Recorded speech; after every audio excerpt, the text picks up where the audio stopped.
Jeudi 6 juin 2013, bonsoir à tous. C'est le journal Pulsation qui entre chez vous, l'essentiel de l'actualité de la journée. À la une de l'actualité, justement, les ministères du Commerce et de l'Agriculture ont décidé ce jeudi d'interdire jusqu'à nouvel ordre l'importation et la vente de produits carnés, et en particulier des volailles, des œufs et des animaux vivant potentiellement contaminés ou porteurs de la grippe aviaire en provenance de la République dominicaine voisine. Cette décision qui prend effet immédiatement fait suite à la résurgence de l'épidémie de la grippe aviaire dans l'autre partie de l'île. Le virus de la grippe H1N1, justement, aurait déjà fait 5 morts en République dominicaine. De nombreux cas d'infection respiratoire aiguë ont été détectés ces dernières semaines dans ce pays et testés positifs du virus grippal H1N1. À noter qu'en Haïti, aucun cas n'a été détecté selon le ministère de la Santé publique et de la Population. Le tribunal de paix de Pétionville, rongé par la corruption, selon le Conseil supérieur du pouvoir judiciaire, huissiers, greffiers, juges, sont pointés du doigt par Maître Max Libert, le représentant de la Cour d'appel au CSPJ, qui faisait partie d'une délégation en visite ce jeudi dans cette juridiction. La Direction générale des impôts fête ses 89 ans, entre autres activités dans le cadre de cette célébration, le lancement du site web de la DGI. Le directeur général de la DGI se félicite des efforts consentis pour moderniser l'institution. Dans l'international, la guerre syrienne se rapproche des frontières avec Israël. D'intenses combats ont opposé les soldats de l'armée régulière aux insurgés du seul point de passage entre les deux pays sur le plateau du Golan. En sport, Serena Williams a essoré ce jeudi l'Italienne Sara Errani 6-0, 6-1 pour atteindre la finale de Roland-Garros. L'Américaine sera opposée à la tenante du titre, Maria Sharapova, qui a éliminé en 3-7 Victoria Azarenka. Voilà, mesdames et messieurs, pour le menu du journal.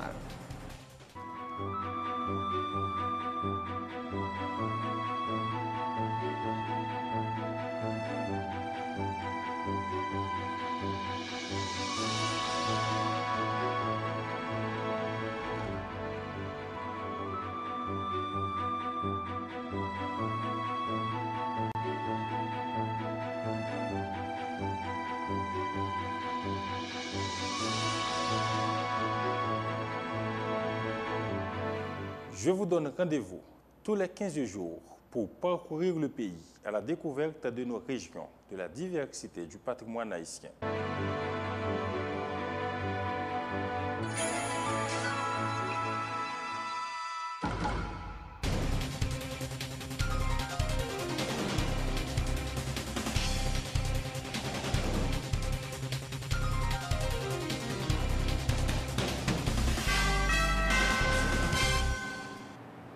Donc, chef, bonjour, bonsoir. En couverture de ce journal, les ministères du Commerce et de l'Agriculture ont décidé ce jeudi d'interdire jusqu'à nouvel ordre l'importation et la vente de produits carnés, en particulier des volailles, des œufs et des animaux vivants potentiellement contaminés ou porteurs de la grippe aviaire en provenance de la République dominicaine voisine. Cette décision qui prend effet immédiatement fait suite à la résurgence de l'épidémie de la grippe aviaire en République dominicaine. Des informations publiées dans les médias et confirmées par la mission diplomatique d'Haïti à Santo Domingo. Parallèlement, les services des ministères concernés continuent de collecter des informations au sujet de l'impact de cette nouvelle épidémie de grippe aviaire afin d'évaluer l'opportunité d'adopter d'autres mesures. Le président de la Commission santé du Sénat de la République, Westner Polycarpe, appelle à la mise en place rapide d'un service de quarantaine au niveau des portes d'entrée du pays, que sont les frontières, les ports et les aéroports, de manière à s'assurer qu'aucun porteur du virus n'entre sur le territoire. Il faut aussi prendre des dispositions pour soigner des personnes qui pourraient être contaminées. Ceci, a-t-il dit, dès l'apparition des premiers symptômes que sont la toux, la fièvre et une déshydratation rapide. L'autorité haïtienne de santé publique à prendre, c'est mettre dans la frontière entre le pays d'Haïti et la République dominicaine une unité spéciale qui peut faire un contrôle rapide. Est-ce que, dans le principe, pour signer, est-ce que vous rejoignez pour faire des analyses immédiates pour connaître le monde? Mais malheureusement, je n'ai pas l'impression que le laboratoire pas nous équipé pour détecter non seulement anti-microbe dans le sang, dans l'expectoration, mais non plus anticorps contre le virus là, parce qu'il n'y a pas de appareillage pour ça. Donc, c'est première mesure, c'est quarantaine. C'est une équipe là pour réhydrater mon eau facilement et puis faire des traitements symptomatiques. C'est une maladie qui a similitude avec maladie relée pneumopathie atypique au syndrome respiratoire aigu sévère SRAS là. Donc c'est presque la même configuration, quoique ce n'est pas pour tout le monde bien totalement développé, mais ça qui est sûr pour nous connaître très bien signes, principaux signaux, c'est tous fièvre, déshydratation. On a transpiré en pile, mais tout dedans. L'on a traversé les frontières, bon, bien évidemment, nous avons encore gagné un vaccin connu contre le virus là. Donc on a traversé les, moi je pense que c'est ça qui est important, c'est une entente qui est fait passer avec l'autorité haïtienne pour nous connaître dans quelle zone nous circonscrit dans le foyer épidémique dans la République dominicaine, et puis on va éviter zone ça en attendant que l'autorité dominicaine jugule pic épidémique là. Bon, parce que c'est ça qui est important. Mais il y a des dispositions spéciales, l'autorité haïtienne est capable de beaucoup de panneaux pour empêcher la maladie à traverser. Oui, c'est au niveau des frontières là. Au niveau des frontières, au niveau de aéroport, pour éviter que depuis que nous avons venu, donc il suffit que nous avons passé dans la quarantaine pour regarder est-ce qu'il peut présenter signe et puis là ça va prendre des mesures. Le virus de la grippe H1N1 aurait déjà fait 5 morts en République dominicaine. De nombreux cas d'infection respiratoire aiguë ont été détectés ces dernières semaines. Dans ce pays, étaient testés positifs du virus grippal H1N1 en Haïti. Aucun cas n'a été détecté selon les informations fournies par le ministère de la Santé publique et de la Population. Le secrétaire général des Nations Unies, Ban Ki-moon, a lancé mercredi un appel d'aide de $1 million par année, allant de 3 à 5 ans, pouvant permettre l'acquisition de vaccins oraux capables d'éradiquer le choléra en Haïti. L'information est rapportée par le journal cubain Prensa Latina. Le renforcement du système de santé haïtien, assurer l'accès de l'eau potable à toute la population, fournir des vaccins gratuitement aux populations pauvres et vulnérables sont entre autres des facteurs pouvant permettre l'élimination totale du choléra en Haïti, a affirmé le secrétaire général de l'ONU. Les casques bleus népalais sont soupçonnés d'être à l'origine de l'épidémie de choléra en Haïti qui a fait plus de 8000 morts depuis octobre 2010. Autre point de l'actualité, des réactions suite à la convocation du gouvernement au Sénat mardi dernier. Le député de Verrette, Vikenzerilus, déplore que Laurent Lamotte n'ait pas été en mesure de répondre correctement à la moindre question qui lui avait été adressée concernant sa gestion des 5 milliards de gourdes mises à la disposition du gouvernement pendant la période d'urgence. Entre autres, le constat est clair, a dit le parlementaire, qui regrette toutefois que, vu la configuration des deux chambres du Parlement, il n'est pas évident que l'équipe de Laurent Lamotte puisse faire l'objet d'un vote de censure. Moi, désapprouvé prestation M. Laurent Lamotte avec l'équipe gouvernement dans le Sénat, et ceci pour plusieurs raisons. Une raison, c'est que mon responsable l'État n'a pas en affaire à Timoun Piti. Loi d'urgence décrétée unilatéralement par l'exécutif, bien que nous-mêmes, dans le niveau Parlement, nous avons toujours dénoncé ça. Maintenant, après plus passé 3 mois, ouais, c'est dans l'État ça. État, ça l'aime dire État, sans dossier, sans explication, sans absolument rien, tout unité en couverture, où le gouvernement descend devant le Parlement pour venir bailler moins d'explications. Monsieur, nous pas capables de continuer dans l'État irresponsable comme ça. Nous pas capables de continuer à assister passiblement avec des gens qui chouquent dans tête l'État malheureusement pour payer et puis il y a un mode comportement vague dans le monde. Moi, rete quoi? Dans le niveau chambre député, tout au moins, dans le groupe moi m'a appartenu, pour faire effort avec sacrifice pour le gouvernement descendre ici pour venir bailler explication. Ça qui est triste en question. Même les gens qui sont victimes, c'est même l'argent pas encore, c'est l'argent capitaine qui a le capitaine. C'est l'argent capitaine cap Moi, je veux tout le monde comprendre ça. Moi, je veux tout le monde comprendre que l'argent l'État a mobilisé, c'est pas l'argent monsieur Lamotte te fait pas qu'on est dans business ici, c'est pas l'argent monsieur Matéli te fait dans business ici, c'est l'argent contribuable. Quitte ça qui gagne l'argent, quitte ça qui gagne l'argent, directement ou indirectement, yo contribuer mettre l'argent dans caisse l'État. Et si on contribue mettre l'argent dans caisse l'État, nous-mêmes qui responsables, nous pas capables camper à assister pour nous, c'est mode gestion ça qu'a fait de l'argent contribuable. Moi pourquoi j'aime comprendre comment par exemple en Haïti pour pouvoir démoniser moun comme ça. Moi pourquoi j'aime comprendre ça. Ça veut dire démoniser. Ça veut dire que on moun tant que ça là qui a prêté service à paysan, ou à pas prendre, l'a mettre intégrité, l'a mettre éthique, l'a mettre morale, l'a mettre compétences académiques tout ça. Mais ça pour aujourd'hui et j'aime entendre certains collègues dire ou j'ai l'impression comme si le sénateur privé fait un pile abnégation pour professeur Lalo. C'est pas possible, nous pas capable d'arriver aujourd'hui pour un paysan pour pouvoir finir avec moins de ressources ça. Le sénateur Francisco de la Cruz déplore également la piètre prestation du chef du gouvernement devant les sénateurs. Pour le parlementaire, c'est la déception sur toute la ligne. Je m'entendais, M. Laurent Lamotte, non li relais Laurent Salvador Lamotte. Je dit ça dans la station radio. Salvador veut dire sauveur. Mais c'est bien dommage, c'est au lieu de sauveur, c'est gagoté. Donc ça veut dire que les gars démontrent une fois de plus, pas aucune volonté pour montrer que le pays est un pays qui souffre, le pays est un pays qui a pile de problèmes et il a dépensé l'argent dans de mauvaises conditions. Là, il dit l'argent dépensé dans 10 millions. Mais pour qui est-ce qu'il y a pour qui est-ce qu'il y a qui contrat qui fait, qui passe sur le marché, qui procédure qui est respectée. Ça dit que c'est pour me démontrer que même dans le 14 mai, par exemple, l'argent qui est dépensé mal, côté que le ministre intérieur a dit pas de aucune information. Ou le ministre Lalo également, c'est même bail, côté que dans la nouvelle histoire 4 juin, il est bien dit, même quand c'est pas l'été signé, il est bien dit par l'amnistie. Bon, le ministre Lalo a gratté tête, etc. Bon, c'est déception. Donc, déception totale. Déception totale générale. Prochaine étape, ça t'a noué, en principe, c'est une interpellation. Mais c'est un moyen de notre politique pour une interpellation.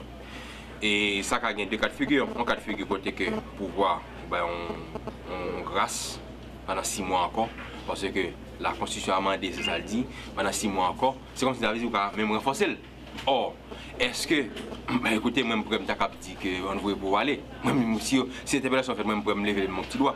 Mais écoutez, il faut être sérieux, c'est que moi, les policiers ne pas gagner, parce que nous ne pouvons pas rassembler le nombre de sénateurs possible pour être capable de renvoyer le pouvoir. Donc ça qui est un peu difficile. Il est vrai qu'on a posé un acte politique, juste un acte politique, et pour qu'il y ait aux environ 5-6 sénateurs qui ont voté pour le renvoi du pouvoir. Mais est-ce qu'on peut avoir une 16? C'est très difficile. Donc c'est ça comme tu as dit que je ne suis pas trop vraiment intéressé à l'interpellation, même je suis pour, s'il y a des collègues sénateurs qui sont capables de réunir le nombre de sénateurs pour l'interpellation, et moi je pourrais que je déjà connais que je vais voter pour le renvoi du pouvoir. Le Conseil supérieur du pouvoir judiciaire dénonce des pratiques de corruption au tribunal de paix de Pétionville. Huissiers, greffiers, juges sont impliqués selon une délégation du CSPJ en visite ce jeudi dans cette juridiction. Maître Max Célibert parle même de réseau de corrompus. Reportage Emmanuel Paul. Après le tribunal de première instance de Croix-des-Bouquets, c'est au tour du tribunal de paix de Pétionville de recevoir ce jeudi la visite d'une délégation du Conseil supérieur du pouvoir judiciaire. Une visite ayant permis aux délégués de découvrir l'existence d'un réseau de corrompus au sein de ce tribunal. Un groupe composé d'huissiers, de greffiers et de juges, selon le représentant des cours d'appel au CSPJ. Et comme information principale, nous joignent, c'est que ici, à tribunal de paix Pétionville, il y a un réseau qui a empêché les juges de rendre le service public qu'est la justice, qui a empêché de rendre faire travail correctement. Et le réseau ça, il est constitué de huissiers, et certains greffiers et certains juges qui sont dans le tribunal là. Dans le tribunal à Pétionville, il y a des juges, un pile de juges honnêtes, compétent là-dedans. Parce que là, n'a pas les justice là, pas seulement des malhonnêtes là, il y a un pile malhonnête, mais il y a un pile monde honnête, compétent, qui dit, qui respecte tête autour. Si le CSPJ a dénoncé des pratiques de corruption au sein du tribunal de paix de Pétionville, il se félicite toutefois de l'intégrité de certains magistrats. Nous pourrons accompagner le juge titulaire là, tout l'autre juge, et pour nous mettre fin à réseau ça qui a fonctionné. Hein. Et devant le tribunal là, Pétionville qui toujours semblait à marcher tout, nous prenons le travail pour nous faire service de justice là dans Pétionville plus de dignité pour que le monde en vie entre dans le tribunal là, les gens en vie entrer dans le tribunal là pour c'est dans le bureau public ou bureau de l'État que ils entrent. Donc nous prenons le travail en toute urgence avec juge pour nous changer l'image là dans Pétionville. Des moyens additionnels seront également mis à la disposition des juges, ajoute Max Elibert. Les juges ont besoin de plus de moyens pour fonctionner. Nous sommes conscients de ça. Dans le pays, il y a tout tribunal qui a des problèmes de moyens. Comme tout service de l'État, manque de moyens. L'État manque de moyens. C'est normal pour le tribunal de paix Pétionville manque de moyens. Cependant, nous sommes conscients de la situation. Nous allons faire effort de concert avec l'administration du CSPJ pour nous donner plus de moyens pour arriver à ce service-là. D'autres visites surprises seront effectuées dans d'autres juridictions du pays dans le but d'apporter des réponses aux problèmes du pouvoir judiciaire. Le CSPJ qui semble vouloir redorer le blason de l'appareil judiciaire haïtien. Le président de la commission spéciale qui étudie à la Chambre basse l'opportunité de lever l'immunité des députés Rodriguez Séjour et Bélange Jean-Baptiste, soupçonnés d'implication dans l'assassinat du policier Walkie Calix en 2012, a confirmé que le rapport sera présenté dès l'ouverture de la deuxième session de l'année législative le 10 juin prochain. Emmanuel Fritz Gérald Bourjoli affirme avoir entendu plusieurs individus en mesure de faire avancer l'enquête parlementaire. Il assure que ses collègues ont fait œuvre qui va et le rapport devait permettre la manifestation de la vérité autour du meurtre du policier. Il appartient par la suite à l'Assemblée de se prononcer, a-t-il souligné. Le rapport n'a présenté que dès l'ouverture. Je vais promettre là. N'a présenté dès l'ouverture et comme de fait, et que pas oublier me dit que pas bien casser faire courir ça et que public là ou même tout pour prendre toute la vérité et rien que la vérité dans le dossier policier Walkie Calix. Je pas oublier moi-même personnellement au risque et péril de ma vie, j'étais à Martissan pour mal mener enquête pour mal connaître que je m'a dit ça même mon habitué vendre dans la rue parce qu'on m'a fait à midi 30 pour m'éclairer l'antenne etc. Et finalement nous pour communication dossier et qui était dans le cabinet d'instruction et nous attendons on paquet l'autre monde encore dans le dossier il y a des juges qui ont fait constat nous parlons avec et que d'autres policiers d'autres monde tout que nous parlons nous pas besoin de tout le monde que nous attendons mais nous faisons un bon travail et quand même nous arriver commission et travail ça a abouti à la manifestation de la vérité. Vous êtes satisfait du travail là ou vous avez souhaité votre la question? De toute façon, je suis satisfait ou même ou même comme journaliste, il faut dire qu'on est satisfait du travail. Moi, au cas où, pendant les vacances, c'est un député chaque jour ici, à partir de 9h, qui travaille, qui attend des paquets. Est-ce que vous souhaitez un vote favorable à rapport? Non, moi-même, je ne peux pas dire que si je souhaite un vote favorable ou défavorable, et que la commission, c'est la commission finalement qui a décidé ou a connaît réponse et que les commissions ont présenté le rapport là. Sans transition, la Direction générale des impôts fête ses 89 ans, entre autres activités. Dans le cadre de cette célébration, le lancement ce jeudi du site web de la DGI, www.dgi.gouv.ht. Le processus de modernisation avance de manière satisfaisante, se félicite le directeur général de la Direction générale des impôts, Emmanuel Paul. 6 juin 1924. 6 juin 2013, 89 ans déjà depuis que la Direction générale des impôts a été créée sous la présidence de Louis Borgneau. Un anniversaire célébré en grande pompe ce jeudi au quartier général de la DGI. L'occasion pour le directeur général d'annoncer de nouvelles dispositions en vue de moderniser l'institution. Le nouveau site internet de la DGI a été lancé par Jean-Baptiste Clark Neptune.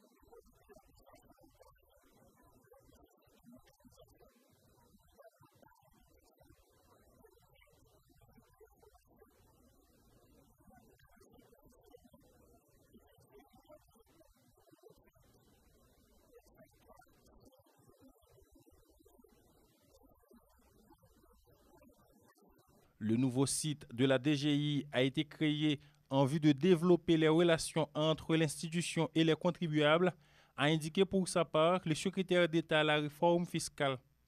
Toutes les informations concernant l'administration fiscale seront disponibles sur ce site, ce qui permettra aux professionnels de divers domaines et aux étudiants de mieux comprendre le fonctionnement de l'administration fiscale et développer de nouvelles connaissances en s'appuyant sur les données mises en ligne, a affirmé Jean-Baptiste Clark Neptune.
Le secrétaire d'État à la réforme fiscale, Ronald Décembre, en a profité pour apporter des précisions sur l'amnistie fiscale évoquée lors de la conférence de presse du 3 juin dernier et qui avait fait débat lors de la convocation du gouvernement le jour suivant.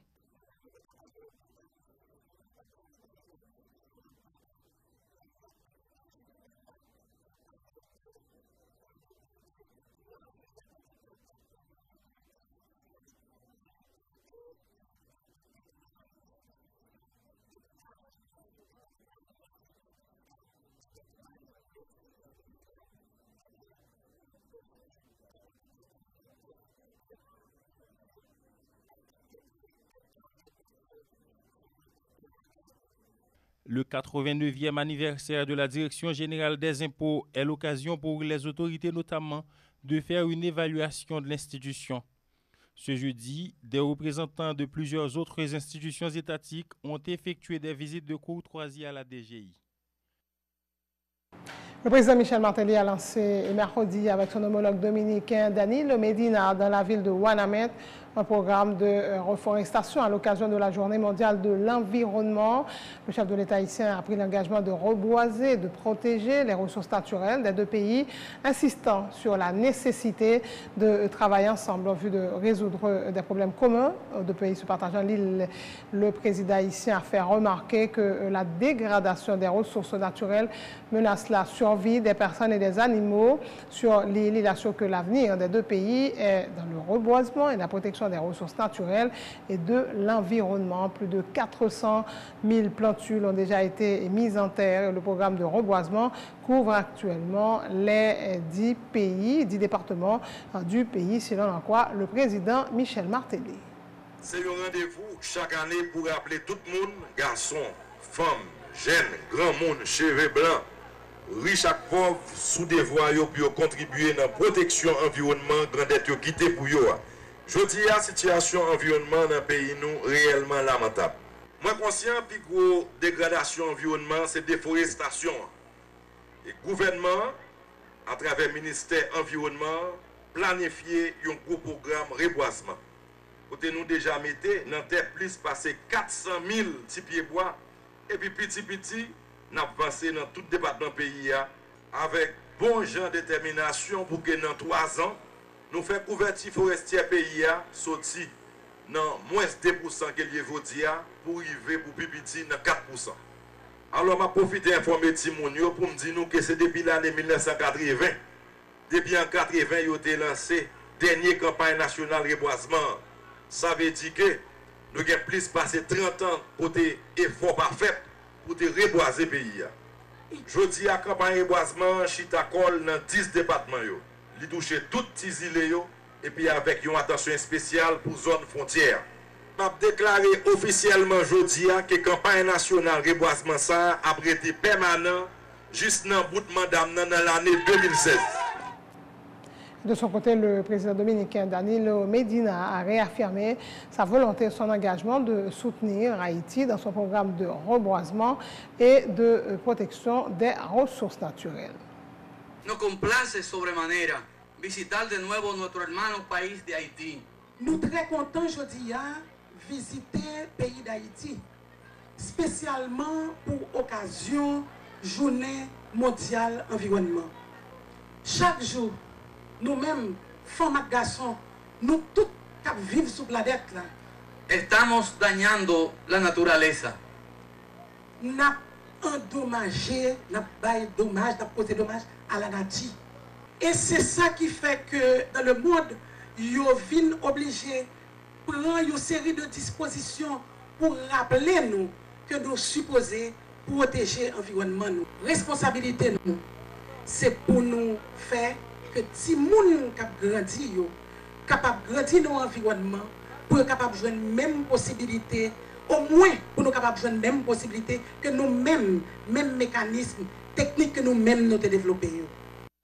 C'est la fin de ce journal. Le rappel des titres. Les ministères du Commerce et de l'Agriculture ont décidé ce jeudi d'interdire jusqu'à nouvel ordre l'importation et la vente de produits carnés, en particulier des volailles, des œufs et des animaux vivants potentiellement contaminés ou porteurs de la grippe aviaire en provenance de la République dominicaine. Cette décision, qui pourrait effet immédiatement, fait suite à la résurgence de l'épidémie de la grippe aviaire dans ce pays. Le virus de la grippe AH1N1 aurait déjà fait 5 morts en République dominicaine. De nombreux cas d'infection respiratoire aiguë ont été détectés ces dernières semaines dans l'autre partie de l'île.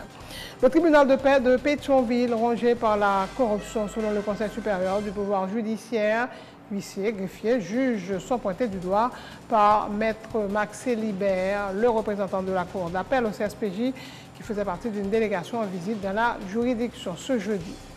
La Direction générale des impôts fête ses 89 ans en toute activité. Dans le cadre de cette célébration, le lancement du site web de la DGI, le directeur général de la DGI se félicite des efforts consentis pour moderniser l'institution.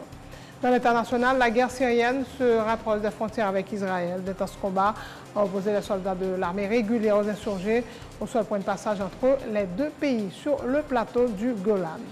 Et puis tennis, Serena Williams a essoré ce jeudi l'Italienne Sara Errani 6-0, 6-1 pour atteindre la finale de Roland-Garros. L'Américaine sera opposée à la tenante du titre, Maria Sharapova, qui a éliminé en 3-7 Victoria Azarenka. C'est la fin de ce journal. Merci de votre attention. Bonne suite de programme sur Territorial.